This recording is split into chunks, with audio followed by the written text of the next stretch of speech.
जिस अग्नि से उसे कभी न जलने का वरदान मिला था, उसी अग्नि ने एक रात उसे राख बना दिया। कैसे?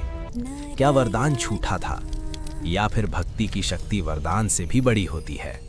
ये कथा है उस समय की जब धरती पर असुरों का आतंक था। उनका राजा था, न वो दिन में मरेगा न रात में, न घर के भीतर न बाहर, न किसी मनुष्य से न पशु से, न किसी अस्त्र से न शस्त्र से। वरदान मिलते ही उसका हृदय अहंकार से भर गया।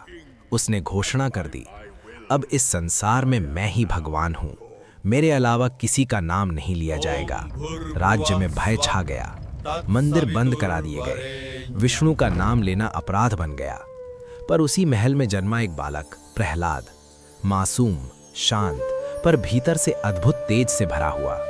उसके होठों पर हर पल एक ही नाम रहता, नारायण नारायण। गुरु के आश्रम में भी, खेलते समय भी, सोते जागते भी वो भगवान विष्णु का स्मरण करता रहता।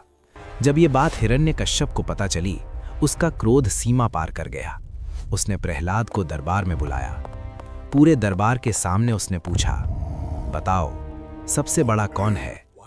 प्रहलाद ने निडर होकर उत्तर दिया, पिताश्री, सबसे बड़े भगवान विष्णु हैं, वो हर जगह है, आपके भीतर भी।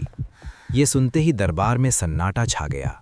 हिरण्यकश्यप की आंखों में आग भर गई। सैनिकों, इसे मृत्यु दंड दो।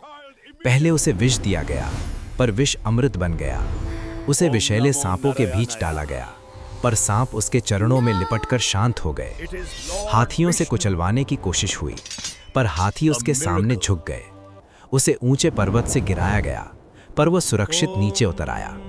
हर बार प्रहलाद आंखें बंद कर कहता, नारायण, मेरी रक्षा कीजिए। हिरण्यकश्यप समझ गया, जब तक कोई असाधारण उपाय न किया जाए, ये बालक नहीं मरेगा। तभी दरबार में आई उसकी बहन होलिका।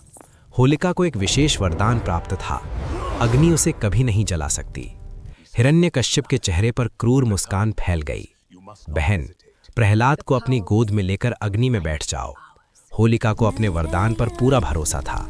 उसे लगा आज ये अध्याय समाप्त हो जाएगा। रात का समय तय हुआ। विशाल चिता सजाई गई। लोग भयभीत थे, पर असहाय।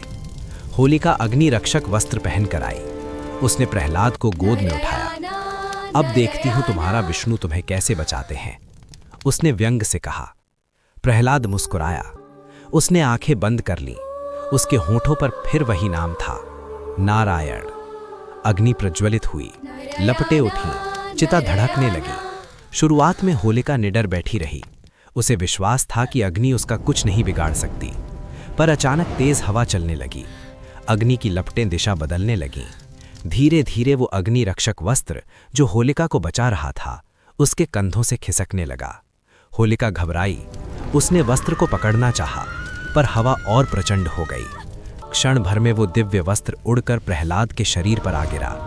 अब अग्नि ने अपना रूप बदल लिया। जो लपटें पहले शांत थीं, अब होलिका को घेरने लगीं। होलिका चीखी, ये कैसे संभव है? मुझे वरदान है। पर उसी क्षण उसे स्मरण हुआ, वरदान उसे धर्म की रक्षा के लिए मिला था, अधर्म के लिए नहीं।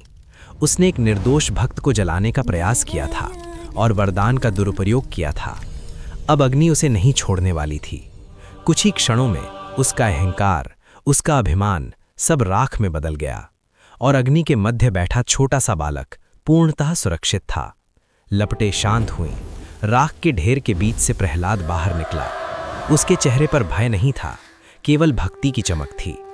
उस दिन संसार ने एक सत्य देखा, वरदान भी धर्म के नियमों से बंधा होता है। शक्ति यदि अहंकार में प्रयोग हो तो वही शक्ति विनाश बन जाती है। होलिका इसलिए जली क्योंकि उसने अपनी शक्ति का उपयोग अधर्म के लिए किया। प्रहलाद इसलिए बचा क्योंकि उसकी भक्ति निष्कलंक थी। और तभी से हर वर्ष होलिका दहन हमें ये स्मरण कराता है, अपने भीतर के अहंकार को जलाओ, अधर्म को जलाओ, अन्याय को जलाओ, क्योंकि अंत में जीत सिर्फ सच्ची भक्ति की होती है।